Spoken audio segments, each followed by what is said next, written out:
Bismillahirrahmanirrahim. Assalamualaikum warahmatullahi wabarakatuh.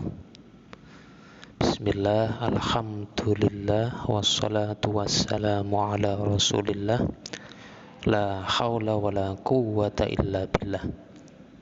Teman-temanku, saudara-saudaraku, anak-anakku sekalian, perkenankanlah saya di sini atau Maulana ingin berbagi materi tarikh atau sejarah Islam, bab sejarah masuknya Islam di Indonesia. Oke, untuk mempersingkat waktu, kita langsung saja mulai. Di sini nanti kita akan sama-sama mempelajari, yaitu yang pertama teori masuknya Islam di Indonesia, dan yang kedua yaitu perkembangan Islam di Indonesia. Lanjut pendahuluan.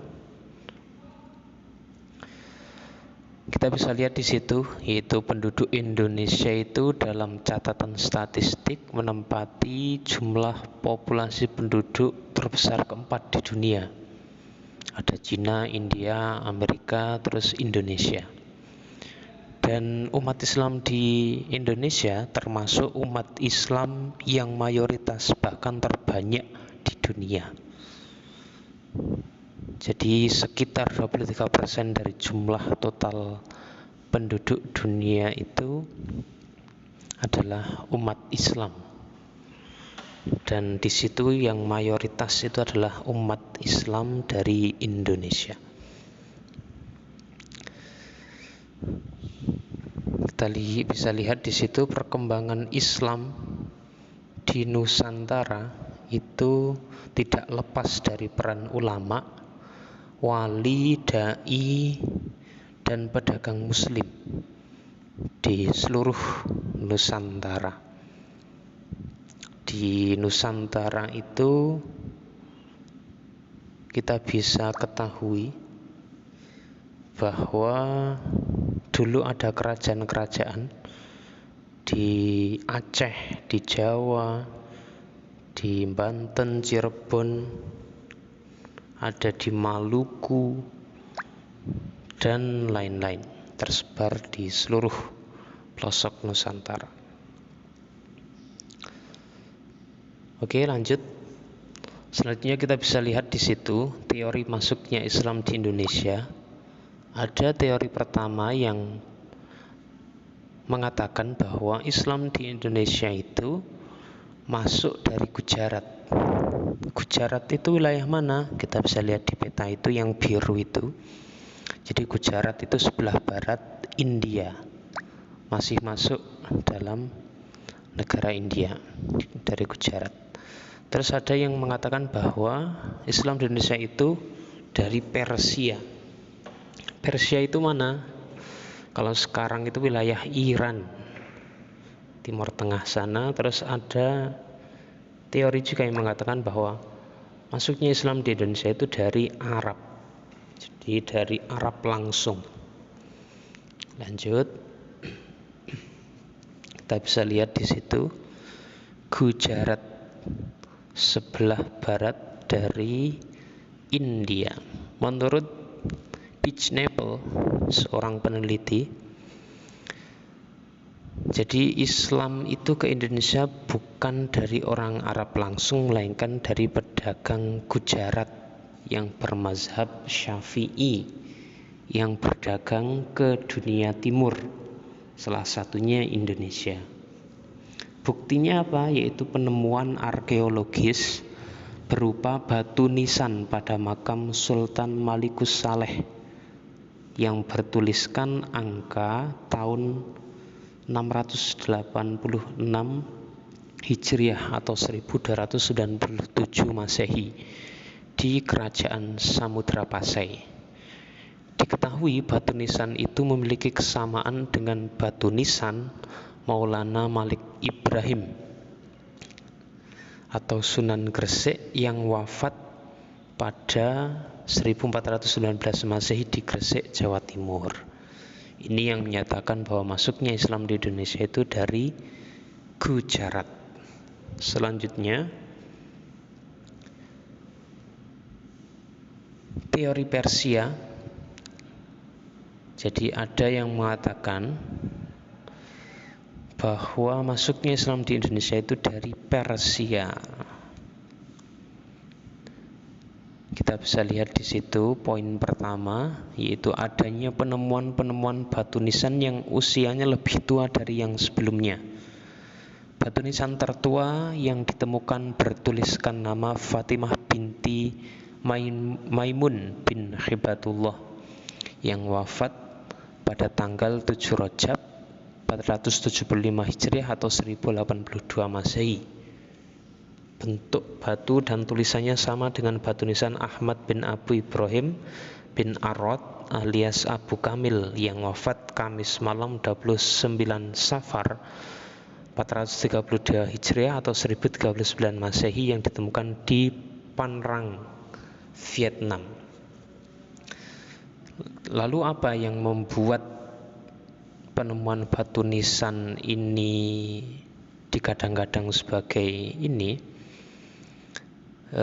menunjukkan bahwa Indonesia itu masuknya Islam dari Persia, yaitu pada kedua batu tersebut terdapat kaligrafi Arab dengan jenis kufi.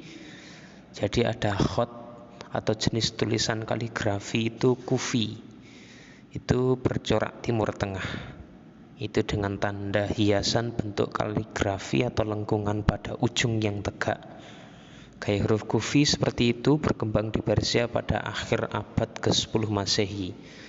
Jadi kalau yang menganut teori Persia ini berarti masuknya Islam ke Indonesia itu tahun 10 Masehi. Dan di poin 2 itu, menurut pendapat Husain Jayadiningrat, ada kesamaan tradisi antara Persia sama Indonesia, yaitu sama-sama memperingati 10 Muharram. Atau Muharram itu kan biasanya kan kalau di Jawa itu namanya Suro, bulan Suro gitu. Ada juga sejarawan Indonesia Chandra Sasmita yang menulis bahwa hubungan bahari itu kelautan, dan perdagangan antara Indonesia dan Timur Tengah khususnya Iran itu sejak abad ke-7 hingga 17 Masehi sangat kuat, sehingga secara mendasar berdampak pada budaya Indonesia. Ini teori Persia. Selanjutnya yaitu teori Arabia.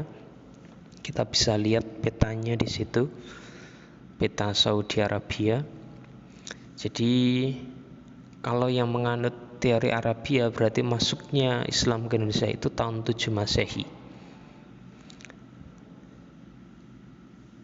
Agama Islam ke Indonesia, ini bukan 7 Masehi tapi 7 Hijriah. 7 Hijriah.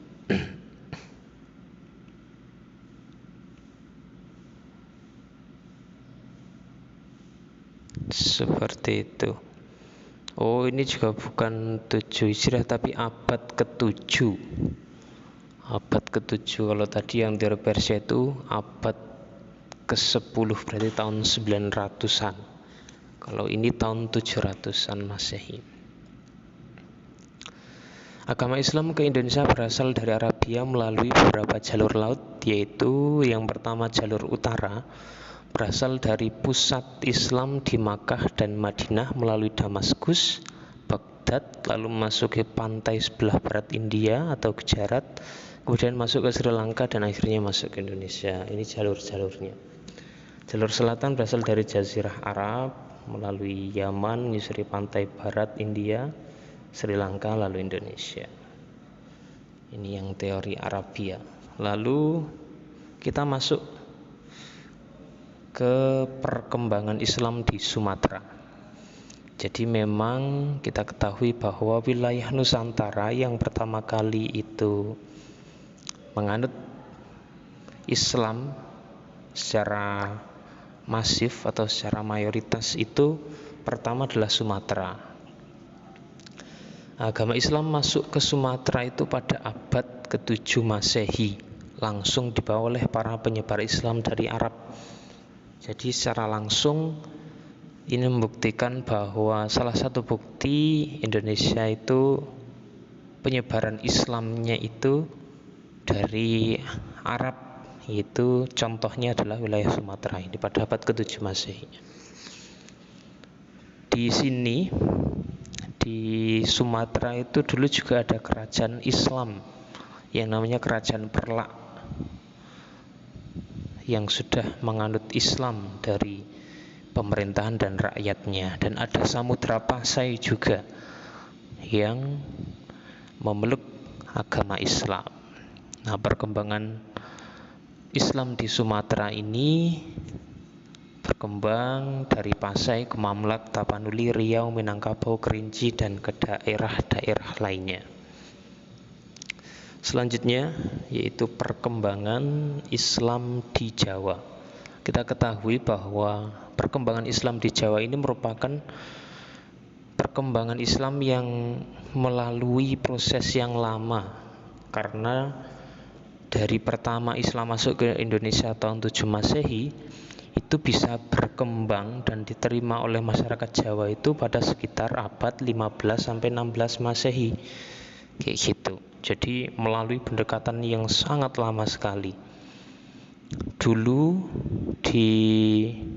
pertama itu diawali oleh Syekh Maulana Malik Ibrahim atau Sunan Gresik, itu yang menjadi Wali Songo angkatan pertama itu. Yang pertama itu mencoba untuk berdakwah ke Jawa sini, diutus oleh Khalifah Turki Utsmani, yaitu Sultan Muhammad I atau Muhammad Jalabi, itu dari Daulah Utsmaniyah kedua. Lalu kita tahu bahwa di sini di Jawa ini khusus karena memang di wilayah Jawa ini ada tim 9 yang kita sering sebut, yaitu Wali Songo, penyebar Islam di tanah Jawa. Walaupun sebenarnya tidak hanya 9, tapi yang secara khusus itu mendapatkan mandat itu dan yang terkenal di masyarakat itu ada 9, yaitu Wali Songo ini. Selanjutnya kita bisa lihat Wali Songo di situ ada gambarnya juga. Yang pertama ada Sunan Gresik atau Maulana Malik Ibrahim nama aslinya, Sunan Ampel atau Raden Rahmat, Sunan Bonang, bukan Bonan ya, atau Syekh Mahdum Ibrahim, dan yang keempat Sunan Giri atau Maulana Ainul Yakin, ada Sunan Derajat Raden Syarifuddin, Sunan Kalijogo Raden Mas Said, Sunan Kudus Syekh Ja'far Siddiq, Sunan Muria Raden Umar Syahid, dan yang terakhir Sunan Gunung Jati atau Syarif Hidayatullah. Itu bisa kalian pelajari sendiri biografi dari ke-9 tokoh yang luar biasa, yang karismatik, cerdas, dan sangat alim ini, yang terus akhirnya itu bisa menjadikan Islam itu mayoritas di Indonesia. Selanjutnya itu perkembangan Islam di Sulawesi. Jadi daerah pengembangan agama Islam pertama di Sulawesi itu ada di Goa Talo. Jadi Goa Talo itu adalah kerajaan kecil yang terdiri dari 9 daerah, yaitu Tombalo, Laking, Sauman, Parang-Parang, Data, Agung Jene, Besir, Kling, dan Sero. Lalu perkembangan Islam di Kalimantan. Jadi di Kalimantan itu dari dulu sudah ada kerajaan-kerajaan yang bercorak Islam, dan ada juga yang bercorak Hindu-Buddha, yang akhirnya karena terjadi Islamisasi terus banyak, mayoritas di Pulau Kalimantan itu kerajaan-kerajaannya Islam. Ada Kesultanan Pasir, ada Kesultanan Banjar, Kesultanan Kota Waringin, Pagatan, Sambas, Kertanegara, Berau, Sambaliung, Gunung Tabur, Pontianak, Tidung, dan lain-lain ya. Itu pada abad 15 dan 16 kayak gitu. Terus lanjut, perkembangan Islam di Maluku dan Irian. Jadi di Maluku itu ada Kesultanan Ternate dan Tidore. Kalau di Papua yang kita ketahui itu bahwa ternyata di Papua itu juga ada banyak kerajaan Islam. Ada kerajaan Wigeo, Misol, Salwati, Sailolo, Fatagar kayak gitu. Jadi memang sudah sampai ke pelosok penjuru Nusantara Islam itu. Terus ada perkembangan Islam di Nusa Tenggara. Itu perkembangan Islam di Nusa Tenggara sangat lancar dan mencapai presentasi tinggi, terutama di Lombok dan Sumbawa, di bawah bimbingan Mubalik Jawa, yaitu Sunan Giri Prapen atau Sunan Prapen, putra dari Sunan Giri. Lanjut.